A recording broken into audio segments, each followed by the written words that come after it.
और तृतीय पहाड़ी बाबा पूज्य श्री अनंत श्री संपन्न सदगुरुदेव श्री देवदास जी महाराज,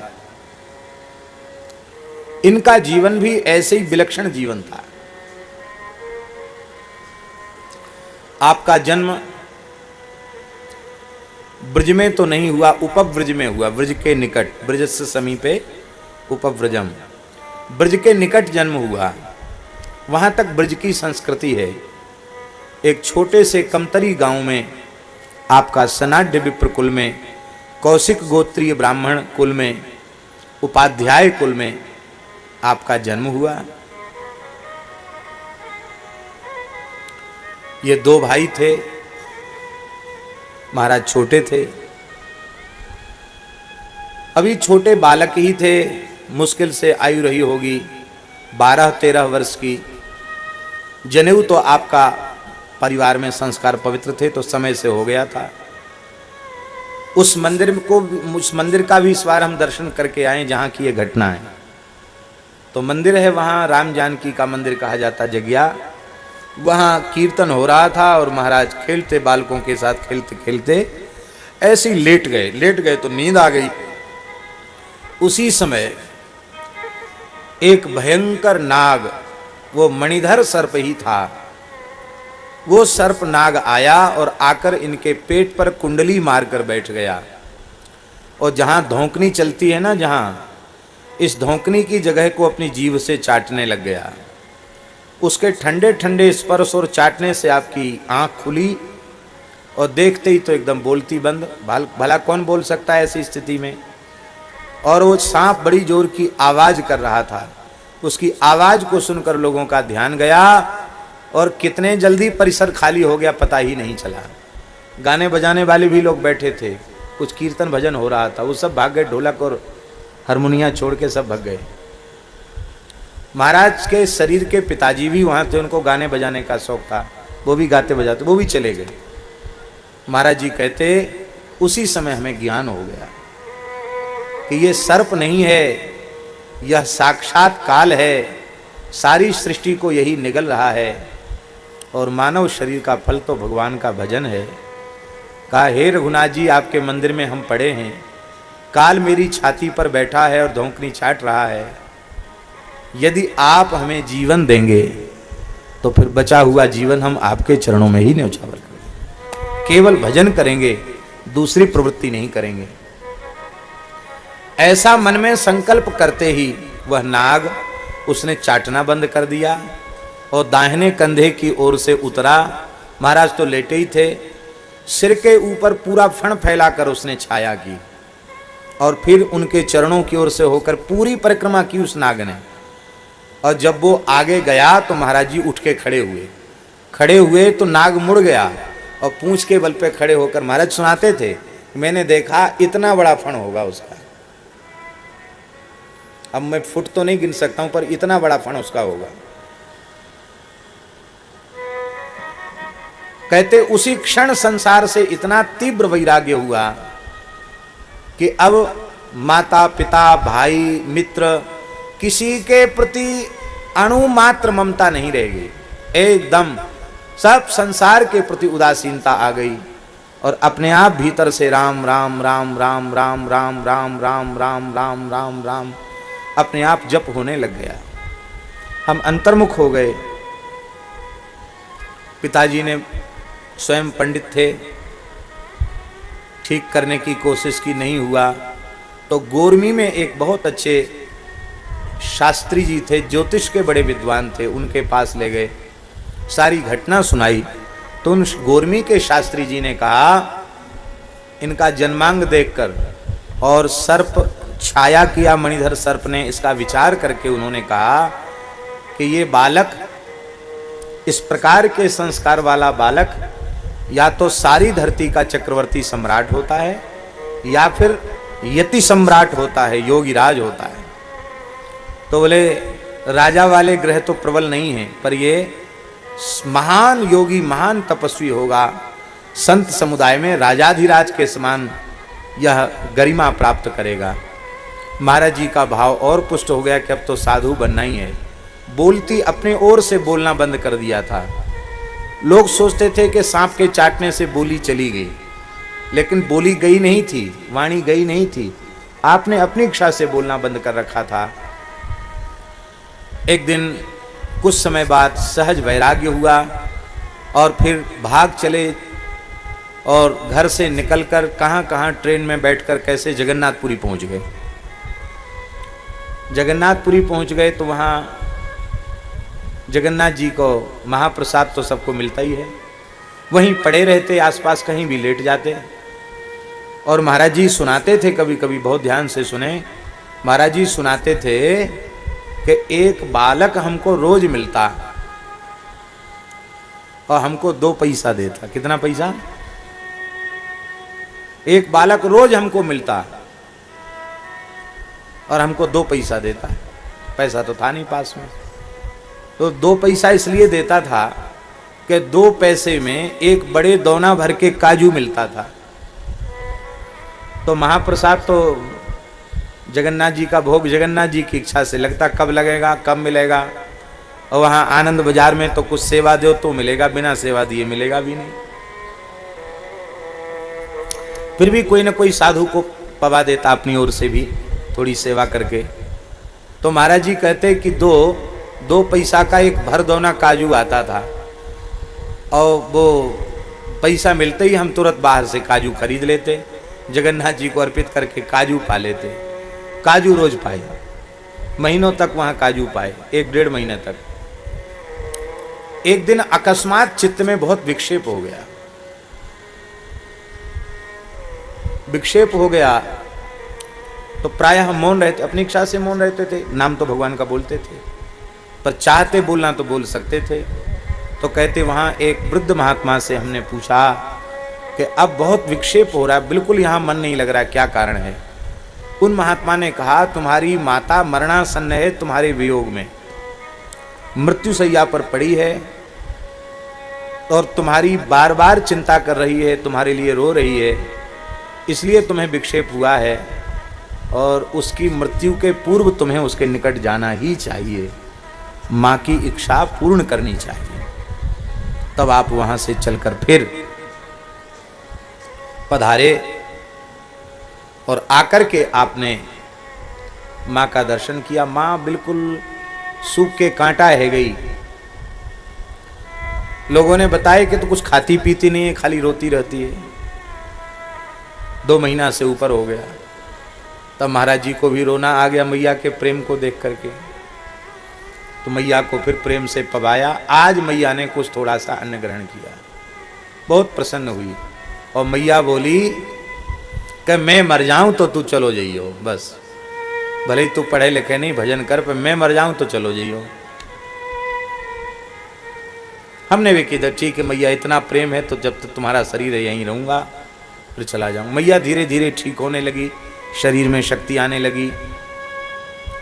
8-10 दिन हुए थे, प्रसाद पाना भी मैया ने शुरू कर दिया था और 8-10 दिन बाद ही उसको नेक बुखार आया और उसी में जय सिया राम, मैया चली गई। ठाकुर जी जिसको अपनी ओर लेना चाहते हैं कैसी लीला करते हैं। मैया का संस्कार हुआ और महाराज जी कहते जिस दिन मैया की तिरही हुई, भंडारा हुआ, उसी रात को फिर हम घर छोड़कर निकल पड़े और सीधे वृंदावन आए। वृंदावन में टोपी कुंज के महाराज जी थे, परम पूज्य भक्तमाली श्री माधवदास जी महाराज, महंत श्री माधवदास जी महाराज, पूज्यपाद पंडित श्री जगन्नाथ प्रसाद भक्तमाली जी ने उन्हीं के चरणों में बैठकर भक्तमाल का प्रसाद प्राप्त किया। सिद्ध पुरुष थे ब्रजमंडल के, उनके पास महाराज जी पहुंच गए, वहां रहे। 1.5-2 महीने रहने के बाद उनसे दीक्षा की प्रार्थना की। उन जमानों में इतने जल्दी लोग दीक्षा नहीं देते थे कि आश्रम में आ जाया, आज ही मुड़ के चेला बना दो। बहुत परीक्षा करते थे तब दीक्षा देते थे। आपने कहा महाराज हमें दीक्षा दे दो, हमें कंठी दे दो। किसी से मंत्र नहीं लिया हमने। तो बाबा श्री माधवदास जी महाराज ध्यानस्थ हुए और कहा मैं तुम्हारा गुरु नहीं हूँ, तुम्हारे गुरु खाकचौक में हैं, दूती पहाड़ी बाबा श्री लक्ष्मणदास जी महाराज, तुम्हारा दीक्षा का संस्कार वहाँ होने को लिखा है, पर वे जल्दी किसी को दीक्षा नहीं देते हैं।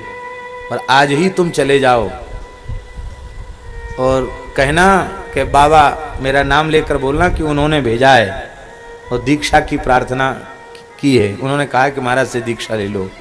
मेरी प्रार्थना सुनकर वो दीक्षा दे देंगे।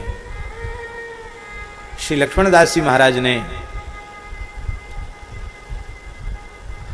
कृपा पूर्वक महाराज जी को दीक्षा प्रदान की। ये जो तृतीय पहाड़ी बाबा हमारे पूज्य सद्गुरुदेव, जिनसे हमने चतुर्थ आश्रम की दीक्षा प्राप्त की, वैष्णवी दीक्षा, संस्कार और शिक्षा पूज्य सद्गुरुदेव श्री भक्तमाली जी से प्राप्त की। पर विरक्त वेश चतुर्थाश्रम की दीक्षा हमने परम तपस्वी योगीराज श्री स्वामी पहाड़ी बाबा श्री देवदास जी महाराज से कृपा पूर्वक प्राप्त की। तो ऐसे तो महाराज का ग्रह त्याग हुआ। आप विचार कीजिए, ऐसे महाराज जी का ग्रह त्याग हुआ और फिर खाक चौक बहुत समय तक गौ सेवा, रसोई सेवा, ठाकुर जी की सेवा करने के बाद गुरु जी की आज्ञा से आप भ्रमण पर निकले। तो कितने घूमे, ध्यान से सुनो, कितने घूमे। एक लंगोटी, एक कमरिया और एक कमंडल, बस इतना लेकर बिना जूता, छाता, चप्पल, खड़ाऊं इसके घूमे। कहां तक घूमे? मानसरोवर तक पैदल गए, कैलाश की परिक्रमा पैदल की, अफगानिस्तान तक पैदल गए, काबुल गंधार तक पैदल गए। और पैदल गए ही नहीं बाबा, भारत के किसी कोने का नाम ले लो, उसके एक एक गांव को बता देते थे। उस गांव में अमुक व्यक्ति हमको इतने समय पूर्व मिला था। क्या उनकी स्मृति थी भगवान जाने। शायद कंप्यूटर में भी इतनी सामर्थ्य शायद होती हो कि नहीं, भगवान जाने, हम तो जानते नहीं कंप्यूटर को। ऐसी विलक्षण उनकी शक्ति थी।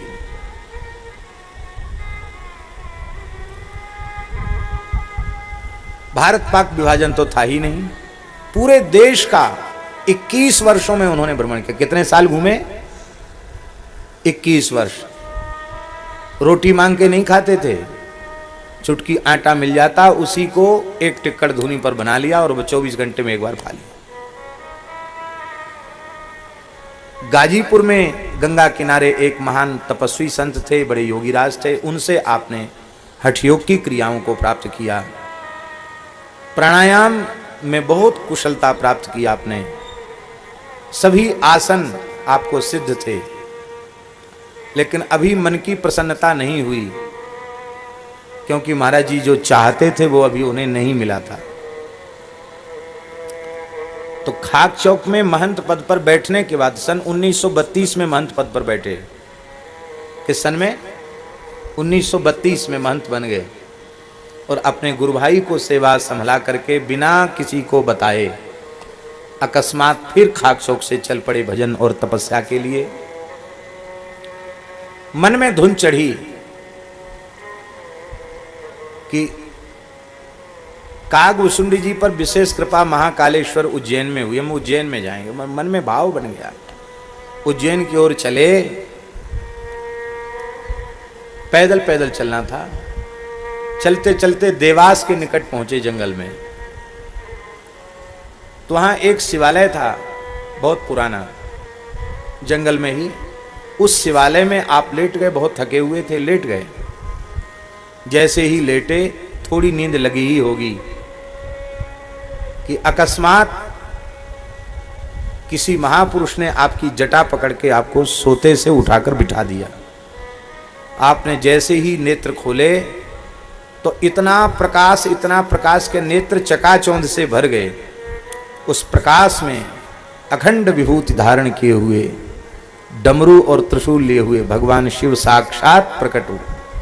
महाराज जी कहते स्वप्न नहीं, जटा पकड़ के उन्होंने हमको उठा के बिठा दिया और हंस करके मेरे सिर पे हाथ रख के कहते हैं, जा बच्चा, तेरा कल्याण होगा, यहां से उत्तर दिशा की ओर चला जा, जो तू पाना चाहता है वो मिल जाएगा।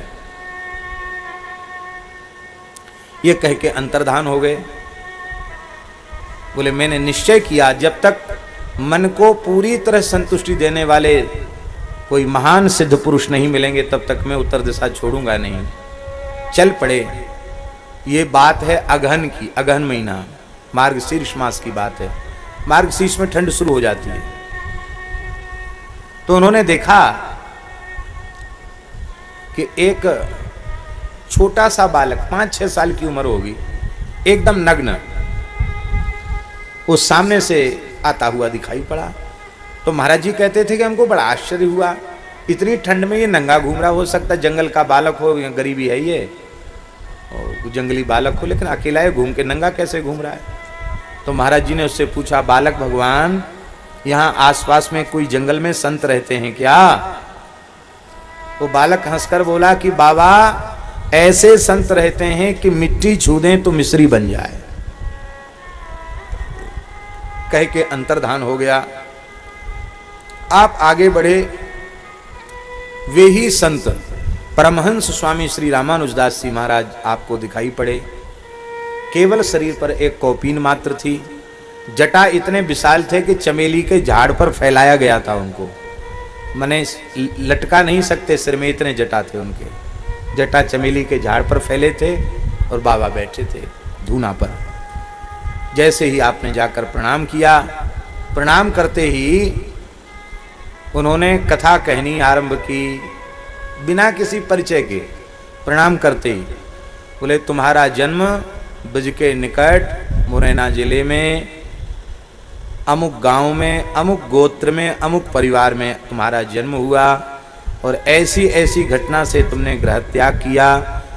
अब तक के जीवन की सारी घटनाएं उन्होंने सुना दी, और यह भी कह दिया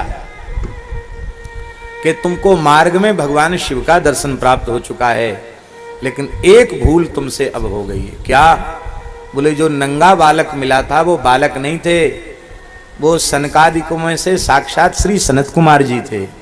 वहीं चरण पकड़ लेते तो तुम्हारा काम वहीं बन जाता, यहाँ आने की आवश्यकता नहीं पड़ती, तब फिर तुम उन्हें पहचान नहीं सके। कोई बात नहीं, स्नान करो।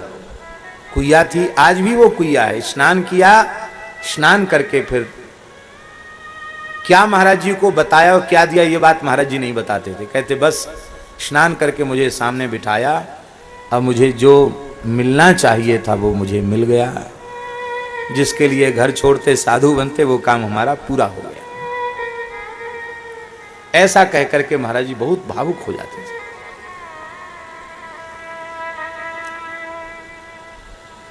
ब्रज में वहां से गुरु जी ने आदेश दिया, परमहंस जी महाराज ने आदेश दिया कि तुम चित्रकूट में जाकर साधन करो। आप उनसे साधन लेके चित्रकूट पधारे। चित्रकूट में जहाँ प्रमोदवन का क्षेत्र है, यहाँ आपने रहकर साधन किया। महाराज जी कहते थे ऐसी स्थिति थी कि मनुष्य शरीर में केवल हमारा ही शरीर था। उस क्षेत्र में भालू, शेर ये सब घूमते थे जंगल में, तो बेर और कैंथा खा करके भजन किया। वहाँ एक करवी का वैश्य आया, वो एक मटकी भर के आटा दे गया और कुछ नमक दे गया, तो वो काफ़ी समय के बाद उसका दर्शन हुआ था, पर खा नहीं पाए। उसी बीच में एक घटना घट गई। घटना यह घटी, ये जल्दी सुनने को नहीं मिलेंगी ये बातें, क्यों कहीं पुस्तक में छपी नहीं है, पर अपनी गुरुजनों से सुनी हुई परंपरा के अनुसार जो मेरी स्मृति में हो हम बोल देते हैं, कहीं न कहीं तो सुरक्षित रहेगा ही। तो बोले कि जैसे ही भजन में बैठे, ध्यान में बैठे, तो एक महात्मा ने मेरे ध्यान को खोल दिया। एक महात्मा मेरे सिर पर ऐसे हाथ रखा, ऐसे हिलाया, मेरा ध्यान खुल गया अकस्मात। मैंने देखा तो सामने एक अत्यंत तेजस्वी ऋषि, जिनके मस्तक पर बहुत विशाल जटाएं हैं, एक लंगोटी मात्र शरीर पर है और कुछ नहीं है। वे महर्षि अधर में खड़े हैं, तो संत, और उन्होंने कहा, बच्चा यहाँ नहीं, तेरी भजन में सिद्धि तेरे गुरु स्थान में होगी, वृंदावन चला जा। कह के अंतर्धान हो गए। आपने फिर अपने मन को अंतर्मुख करने की कोशिश की, फिर ध्यान में चले गए। थोड़ी देर बाद वे महात्मा फिर आगे, फिर उठा दिया, ए सुनता नहीं है, चला जा वृंदावन। ठाकुर जी की सेवा में बहुत परेशानी हो रही है, ये उन्होंने कहा। महाराज जी ने कहा हमको कहीं नहीं जाना, मन में सोचा कहीं नहीं जाना, यहीं भजन करना है। हमारे गुरुजी ने कहा चित्रकूट में जाके साधन करो, सिद्ध गुरुजी ने। रात्रि को फिर ध्यान में बैठे तो वे महर्षि फिर आ गए सामने। अब की बार तो ध्यान में ही नहीं जाने दिया। बोले मैं तीसरी बार आया हूं, तुम हमारी बात ध्यान से नहीं सुनते हो, मेरी इच्छा के बिना यहां नहीं रह सकते हो, जाओ वृंदावन चले जाओ, गुरुस्थान में सेवा करो वहां भगवान की। महाराज जी कहते अब मेरी समझ में आया कि कोई सिद्ध पुरुष हैं। तो मैंने प्रणाम करके कहा कि आप कौन हैं? मैं महर्षि अत्रि हूं। क्या कहा? मैं महर्षि अत्रि हूं। इस समय तुम्हारे गुरुस्थान में तुम्हारे गुरु भाई बहुत कष्ट में हैं, ठाकुर जी की सेवा पूजा अब व्यवस्थित हो रही है, वहीं जाकर भजन करो, वहीं सिद्धि मिलेगी। तब आप प्रसन्नतापूर्वक वहां से चले। महाराज जी कहते एक मटकी अन्न एक दिन पहले मिला था आटा, उसको खाने का नंबर ही नहीं आया। वहीं जंगल में वो एक मटकी आटा छोड़ करके और फिर वहाँ से चले तो ग्वालियर आए। अंग्रेजी शासन था उस समय। महाराज जी को ग्वालियर में कुछ भेंट मिल गई। वो भेंट से फिर वृंदावन आए। गुरु भाई रोने लग गए कि रो क्यों रहे हो? बोले आप जब से गए हैं साल भर के करीब होने आई है। 2-3 महीने के बाद कलकत्ते से जो सेवा आती थी वो बंद हो गई। आश्रम में किसी प्रकार का साधन तो है नहीं, 1 बीघा जमीन नहीं है। और मूल पुरुष पहाड़ी बाबा ने आन दी थी कि हमारी गद्दी पर जो बैठेगा वो न कभी किसी से 1 रुपया मांगे और न 1 मुट्ठी अन्न मांगे। भिक्षा भी हम कर नहीं सकते। अब कुछ बेच बाच करके अब तक सेवा की। आज वह स्थिति है कि आज ठाकुर जी को अन्न का भोग नहीं लगा है। तब क्या भोग लगाया? बोले केवल दही का भोग लगाया, कुछ नहीं है, अन्न का एक कण आश्रम में नहीं है। श्री वृंदावन बिहारी लाल की। हमारे श्री महाराज जी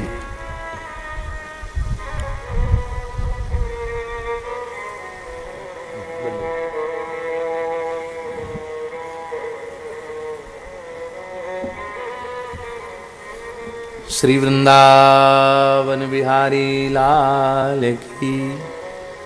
श्री रामलला वाले महंत जी महाराज कृपा करके पधारे हैं।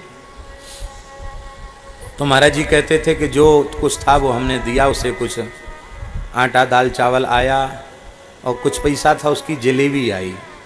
राम जी को पहले जलेबी का भोग लगा और कहते तब से यहाँ हम हैं। कहते कहते व्याकुल हो जाते थे। बोले इसी वृंदावन में श्री नारद शुक सनकादिक घूम रहे हैं, बड़े बड़े ऋषि मुनि महात्मा घूम रहे हैं, अधिकारी जीवों को उनका दर्शन होता है। एक दिन हमने कहा महाराज जी आप आरती के बाद बहुत देर तक ऐसे नीचे सिर किए बैठे रहते हैं, फिर सिर झुकाते बार बार। महाराज जी बोले बच्चा मैं अपनी बात किसको बताऊं, खुली आंखों से बड़े बड़े ऋषि मुनि सिद्ध और आचार्यों का मैं दर्शन करता हूं। ऐसी उनकी स्थिति थी। जब आपको ये अवस्था नहीं मिली थी उसके पहले ही श्री जी की कृपा हो गई। खाक चौक में पुजारी थे तो पूज्य श्री लक्ष्मण दास जी महाराज बड़े सरल ब्रजवासी संत थे, बड़े सरल थे। अब पुजारी के प्रति स्थानधारी का प्रेम स्वाभाविक होता ही है, तो ठाकुर जी को लाड़ लड़ावे वो प्रिय होता है। तो बढ़िया मलमल की धोती महाराज को उन्होंने पुजारी होने के नाते दे रखी थी। तब जटा नहीं बनाए थे, केस थे महाराज के। और बोले कपड़े की जूती पहन रखी थी। पता नहीं था कि जूता पहन के परिक्रमा नहीं करते हैं 84 कोस की।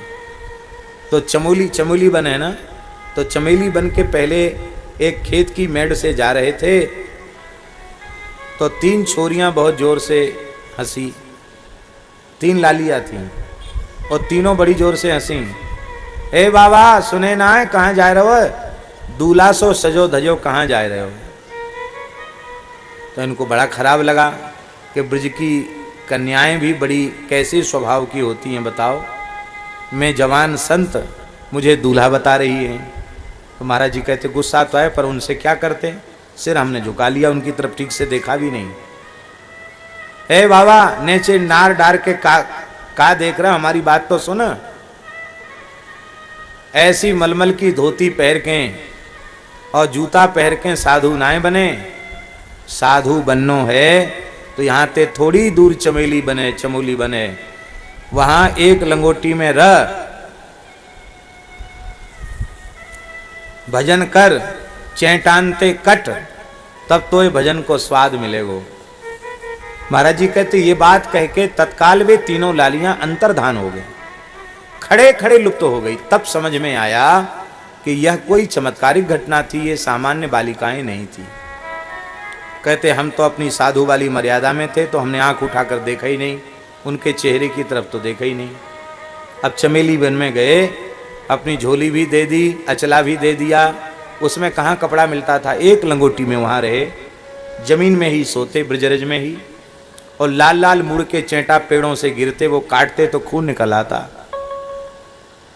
पत्ती चबा करके भजन किया। बाद में ब्रजवासी कुछ आटा पहुंचाने लगे, रोटी महाराज किसी की छुई खाते नहीं थे, आटा पहुंचाने लगे तो फिर महाराज जी एक टिक्कड़ बना लेते थे। वहाँ 6 महीना भजन किया। उस भजन काल में अनुभूति हुई कि ये भजन की आज्ञा देने श्री ललिता विशाखा के सहित साक्षात राधा रानी पधारी थी। महाराज जी इस घटना को सुना करके रो पड़ते थे कि बच्चा हमें भजन में राधा रानी ने लगाया है। ब्रजभूमि के प्रति उनका अगाध प्रेम था, ब्रजरज के प्रति उनका अगाध प्रेम था। हम तो अपने को इसलिए सौभाग्यशाली मानते हैं कि ऐसे महत्पुरुषों का पादाश्रय हमें मिला और हम उनकी चर्चा कर रहे हैं, ये भी हमारा सौभाग्य। महाराज भी बहुत लंबी आयु तक विराजमान रहे। ठीक ठीक आयु का निर्णय कर पाना तो बहुत कठिन है, लेकिन अनुमान है कि करीब करीब 117 या 118 वर्ष की आयु तक तृतीय पहाड़ी बाबा धरती पर विराजे और इसके बाद उन्होंने अपने भगवान की लीला में प्रवेश किया। तो इनका जीवन भी संपूर्ण जीवन गो सेवा में गया, अपने हाथ से गो सेवा में। आज हम लोगों को प्रेरणा लेनी चाहिए। महाराज जी को तेज बुखार था, तृतीय पहाड़ी बाबा हमारे गुरु जी, बुखार था, दवाई लेते नहीं, लंघन करके और बस काढ़ा वाढ़ा पी के, गर्म पानी पी के इलाज करते थे। वो अपने ढंग का इलाज था उनका, दवाई लेते नहीं। तो महाराज जी को हमने प्रार्थना की कि महाराज जी दूध ले लीजिए। अन्न तो लेते नहीं थे, फलाहार करते थे। महाराज जी ने कहा मुझे उठा के बिठा दो, क्यों बुखार बहुत तेज था। उठा के बिठाया तो भगवान के मंदिर से आए हुए दूध के गिलास में प्रसाद को उन्होंने आपने दोनों हाथ से स्पर्श करके सिर से लगाया और कहा पी जा। तो हमने कहा महाराज जी आप ले लीजिए। अरे मैंने कहा ना पी जा, आज मेरे शरीर से गौ सेवा नहीं बनी है, इसलिए मैं गाय के दूध को पीने का अधिकारी नहीं हूं। क्या कहा? जो स्थान के महंत, मुखिया, गद्दी नसीन जो कहो, जो सारी सेवा करते, आज केवल बुखार के कारण गैया की सानी नहीं बना पाए, प्रत्यक्ष अपने हाथ से गौ सेवा नहीं कर पाए, इसलिए अस्वस्थ अवस्था में भी उन्होंने दूध नहीं लिया। आज स्थानों में हमें घी भी चाहिए, दूध भी चाहिए, दही भी चाहिए, छाछ भी चाहिए, और कहें कि जाओ गौशाला में झाड़ू लगा आओ, गोबर उठा लो। अरे हम ही राजी नहीं है, दूसरा कौन राजी होगा? हमारे मन में भावना तो रहती है कि हम गौ सेवा करें, गोबर उठावें, सेवा करें, लेकिन भगवान ने दूसरा विभाग दे रखा है। उस सेवा में इतनी व्यस्तता बनी रहती है कि चाह कर भी संभव नहीं हो पा रहा है। या तो ये समझो, या ये समझो कि हमारी निष्ठा की कमी है। निष्ठा होती तो कैसे भी निकाल लेते समय, तो हम गौ सेवा नहीं कर पाते हैं प्रत्यक्ष।